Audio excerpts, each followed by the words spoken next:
अच्छा, 7th आती है कैटास्ट्रोफाइजिंग। कैटास्ट्रोफाइजिंग तब होती है जब हम किसी सिचुएशन को बहुत ज़्यादा बैड कंसिडर करना स्टार्ट कर देते हैं, बहुत ज़्यादा बुरा सोचना शुरू कर देते हैं, वर्स्ट केस सिनेरियोज़ अपने दिमाग में फ़ौरन से बनाना स्टार्ट कर देते हैं कि कोई सिचुएशन है उसको तो बुरा ही होना है, अगर ये नहीं हुआ तो सब बर्बाद हो जाएगा, थोड़ी सी प्रॉब्लम आ जाती है, थोड़ी सी इनकन्वीनियंस आ जाती है, तो हम लोग सोचना शुरू कर देते हैं ये तो ज़िंदगी ख़त्म हो गई, ये तो सब बर्बाद हो गया, अब तो कुछ भी नहीं बचा। ये डिस्टॉर्शन स्मॉल प्रॉब्लम्स को ह्यूज डिज़ास्टर में बदल के रख देती है। आपको लगता है कि अगर थोड़ी सी इनकन्वीनियंस, थोड़ा सी प्रॉब्लमेटिक कोई चीज़ आ जाती है तो आपको लगता है कि बहुत बड़ा डिज़ास्टर आ गया है। दिमाग में आपको लगता है कि कोई भी चीज़ आप अब ठीक नहीं हो सकती, नॉट इन रियल लाइफ, लेकिन हम लोग अपनी तरफ से सोच लेते हैं कि बस अब ख़त्म हो गया सब कुछ। अच्छा, मुझे इससे एक चीज़ याद आई कि मेरी एक दोस्त ने मुझे एक दिन मैसेज किया और मेरा नेट ऑफ़ था, तो जब मैंने नेट ऑन किया और मैंने फिर उसके मैसेज का रिप्लाई किया तो उसने मुझसे पूछा कि मुझे ऐसा लगा था कि तुमने मुझे ब्लॉक कर दिया है। मतलब इतनी छोटी सी बात पे कि मैंने उसको रिप्लाई टाइम पे नहीं किया या उसका मैसेज डिलीवर नहीं हुआ तो उसको लगा कि मैंने उसको ब्लॉक कर दिया है, दोस्ती ख़त्म कर दी है। मतलब ये होती है कि जब आप इनकन्वीनियंस थोड़ी सी होती है या थोड़ा सा प्रॉब्लमेटिक कोई चीज़ होना शुरू हो जाती है तो आपको लगता है कि बस अब सब कुछ ख़त्म, सब कुछ बर्बाद। या जैसे लास्ट वाले में मैंने आपको जंपिंग टू कंक्लूजन पे अपनी एक दोस्त की एग्ज़ाम्पल दी थी कि उसने इंटरव्यू के बाद इतना रोना धोना मचाया, इतना बोला कि अब तो मुझे कभी जॉब नहीं मिलेगी, सब कुछ ख़त्म हो गया, ये वो। और इसके बाद क्या हुआ कि उसको कॉल आ गई। तो ये सब कुछ होता है कैटास्ट्रोफाइजिंग में, जहाँ हर छोटी सी चीज़ दिमाग में आपके लगता है कि सुनामी आ गई है, सब कुछ ख़त्म हो गया है। या बहुत सारे लोगों को ऐसा लगता है कि मुझे 2-3 दिनों से सर में दर्द है तो मुझे ट्यूमर हो गया है, मुझे ब्रेन कैंसर है, कुछ इस तरह की है। हालांकि ये भी हो सकता है कि आपको डिहाइड्रेशन हो रही हो, कोई किसी चीज़ का आपने स्ट्रेस ले लिया हो, कोई चीज़ अनकॉन्शियसली आपको इरीटेट कर रही हो जिसकी वजह से आपके सर में दर्द हो, या अगर आपका एक असाइनमेंट लेट हो गया तो आपको लगता है कि मैं फ़ेल हो गया, ठीक है, या डिग्री नहीं मिलेगी, या अगर मैं एक एग्ज़ाम में फ़ेल हो गया हूँ तो अब सब कुछ ख़त्म हो गया। हालांकि आप फिर से एग्ज़ाम दे सकते हैं, रीअपीयर हो सकते हैं, कुछ भी हो सकता है। या बहुत सारे लोगों ने अगर कोई ऐसा इवेंट हुआ होता है जो पब्लिकली हुआ होता है और उनको लगता है कि बहुत शर्मिंदगी की बात है, अगर मैं पब्लिक में गिर गई हूँ या कुछ इस तरह से हुआ है तो सब हंस रहे हैं और अब मैं किसी को फेस नहीं कर पाऊँगी, पूरी ज़िंदगी लोग ये सोचते रहेंगे। हालांकि most people forget such moments with in minutes, literally उनको याद भी नहीं रहता कि ऐसा कुछ हुआ है कभी। अच्छा, इसके बाद हम बात करते हैं कि ये क्यों हार्मफुल है। तो ये हार्मफुल इसलिए है क्योंकि ये आपके अंदर ट्रिगर करता है पैनिक अटैक्स को, ये आपके अंदर ट्रिगर करता है ओवर रिएक्शंस को, कि कोई भी बात हो छोटी सी और आप इतनी बड़ी बना के अपने सर पे बिठा लेते हैं उस बात को और इतना सोचते हैं कि वो बात वाकई बड़ी हो जाती है। आपको लगता है कि अब मुझे रिएक्ट करने की ज़रूरत है, आप रिएक्ट करते हैं और वो रिएक्ट नहीं होता, वो ओवर रिएक्ट होता है कि आप उस सिचुएशन को इतना अपने ऊपर ले लेते हैं कि आपको फिर लगता है कि अब कुछ ठीक नहीं होगा। ये आपकी जो लॉजिकल थिंकिंग है उसको स्टॉप कर देता है, बिल्कुल ख़त्म कर देता है, कि आपके अंदर से लॉजिक बिल्कुल ख़त्म हो जाता है कि अगर मुझे जॉब नहीं मिली या मैं अगर एक डिग्री हासिल नहीं कर पाया, एक पेपर में फ़ेल हो गया हूँ, तो इसका मतलब ये बिल्कुल भी नहीं है कि मेरी ज़िंदगी ख़त्म हो गई है, ठीक है। ज़िंदगी में और भी बहुत सारी चीज़ें हैं। ये आपके अंदर की जो होप होती है, आपके अंदर की जो मोटिवेशन होती है, इसको बिल्कुल ख़त्म कर देता है। यानी कि अगर एक जगह से आपको रिजेक्शन आ गया है, क्योंकि देखो एक जॉब के लिए 1000 लोग अप्लाई करते हैं और 1000 लोग एक जॉब के लिए सिलेक्ट नहीं हो सकते। तो अगर आपने उस एक रिजेक्शन की वजह से अपने ऊपर इतना हावी कर लिया उसको कि आप इतना ओवर रिएक्ट कर रहे हैं, पैनिक अटैक्स आ रहे हैं आपको, आपकी लॉजिकल थिंकिंग बंद हो गई है, तो ये आपके मोटिवेशन को किल कर सकता है, आपके होप्स को किल कर सकता है कि आपको अब उम्मीद ही नहीं रहेगी, आप मोटिवेट ही नहीं होंगे कि आप कहीं और अप्लाई करें। और बहुत मर्तबा ऐसा होता है कि ये आपका जो नॉर्मल डेली का रूटीन का जो स्ट्रेस है उसको कन्वर्ट कर देता है इमोशनल ब्रेकडाउन में, कि छोटी सी कोई बात हो गई, किसी ने डांट दिया घर में, तो ये पार्ट ऑफ लाइफ है, आपके साथ ऐसी 1000 चीज़ें होंगी, लाइफ है, इसमें बहुत सारी चीज़ें होती हैं, तो आप इसको कन्वर्ट कर देते हैं इमोशनल ब्रेकडाउन में, कि आप रोना धाना शुरू कर दें, आप सब कुछ ख़त्म हो गया है, अब मेरे लिए कुछ रहा ही नहीं है, तो ये आपके लिए बहुत हार्मफुल होता है। अच्छा, इसके बाद हम देखते हैं कि हम इस कैटास्ट्रोफाइजिंग को कैसे चैलेंज कर सकते हैं।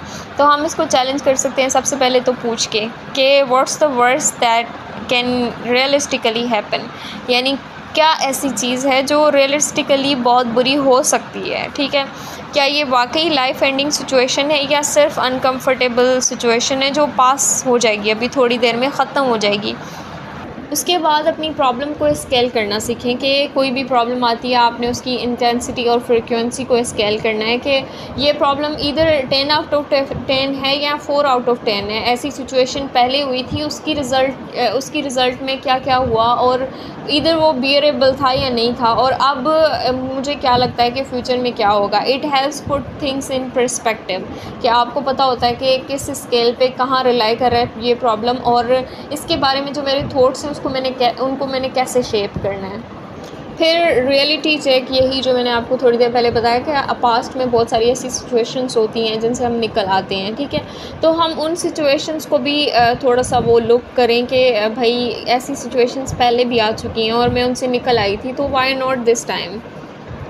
और लास्ट चीज़ आप कर सकते हैं, replace your drama with calmness, कि जब आपको लगे कि सब कुछ ख़त्म हो गया, बस ज़िंदगी बर्बाद हो गई है मेरी, सब कुछ ख़त्म हो गया, सुनामी आ गई है, तो ये आप ये भी सोच सकते हैं कि ये एक डिफ़िकल्ट सिचुएशन है, ये मैनेजेबल है, ये कभी तो मैनेज हो जाएगी ना। ऐसा तो नहीं है कि हमेशा ही रात रहेगी, दिन भी तो होता है कभी ना कभी।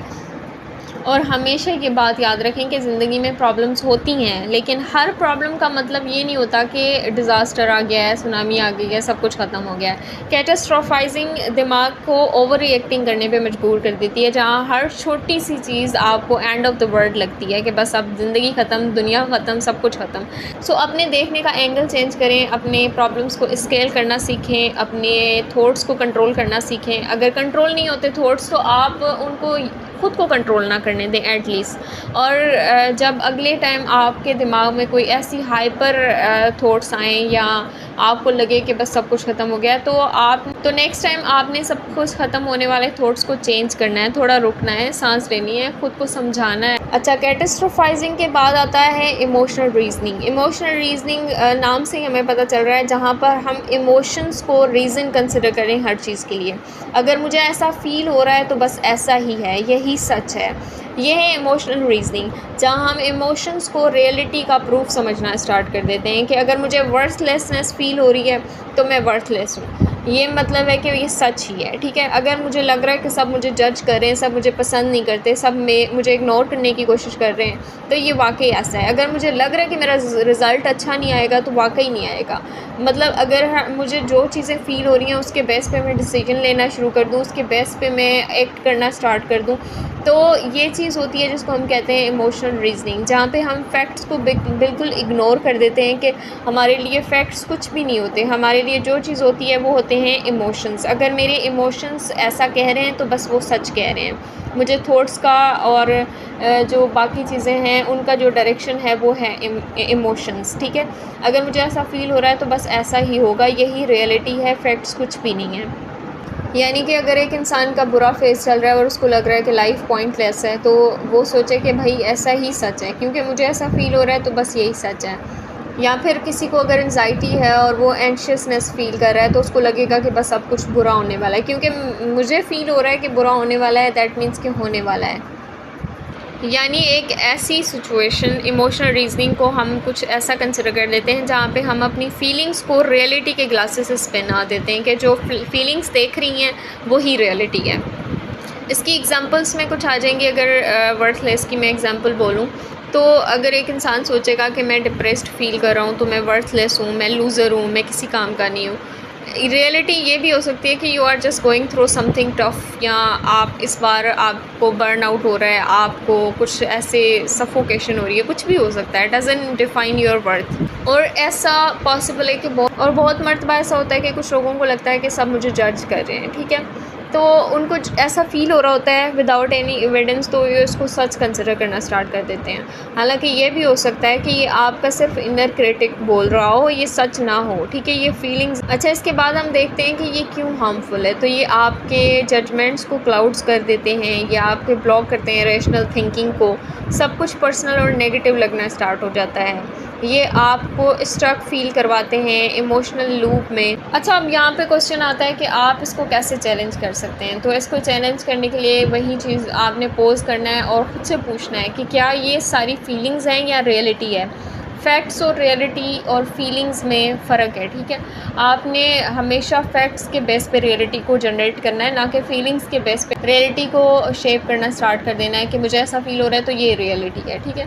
इसके अलावा आप कर सकते हैं separate your emotions from evidence, कि जब मुझे लग रहा है कि मैं एंशियस फ़ील कर रही हूँ, इसका मतलब ये बिल्कुल भी नहीं है कि सब कुछ बुरा होने वाला है, सब कुछ बुरा है, ठीक है। और इसके अलावा आप कर सकते हैं name it, don't become it, ठीक है। कि अगर मुझे डाउन फ़ील हो रहा है तो मैं बोलना शुरू कर दूं कि आई एम अ फेल्यूर, हालांकि feeling down right now but doesn't mean कि I am down forever. इसके अलावा ख़ुद को समझाएं कि जो फीलिंग्स हैं ये आपकी हेल्प के लिए हैं, आपके एविडेंस नहीं है कि आप हर चीज़ को उसके बेस पे शेप करना स्टार्ट कर दें, स्पेशली अपने डिसीजन। और यहाँ पर एक चीज़ याद रखना बहुत ज़रूरी है कि हमारे जो इमोशंस हैं वो पावरफुल हैं, लेकिन वो हर वक्त एक्यूरेट नहीं होते। इमोशनल रीजनिंग एक डिस्टोर्शन है जो हमारे माइंड को कंफ्यूज कर देती है कि मुझे जो फ़ील हो रहा है वो ही सच है, लेकिन सच ये भी है कि फीलिंग्स पास होती हैं, गुजर जाती हैं, ठीक है। अभी अगर मुझे डाउन फ़ील हो रहा है, अभी अगर मैं एंशियस फ़ील कर रही हूँ, तो एक वक्त आएगा वो एंजाइटी ख़त्म हो जाएगी, सब कुछ ख़त्म होगा और मैं फिर से अच्छा फ़ील करना स्टार्ट कर दूँगी। लेकिन जो सच होता है वो हमेशा रहता है, ठीक है। वो फैक्ट्स हैं और वो कभी नहीं बदलते। सो अलग टाइम पे अलग चीज़ों पे फोकस करना है, ठीक है। हमेशा ज़रूरी नहीं है कि जो फीलिंग्स कह रही हैं वही सच हो। तो अगली टाइम जब भी आपको डिप्रेस्ड, एंशियस और वर्थलेस फील हो, आपने अपने आप से ये ज़रूर पूछना है कि क्या ये सिर्फ फीलिंग्स हैं या ये रियलिटी बेस्ड वाली फीलिंग्स हैं।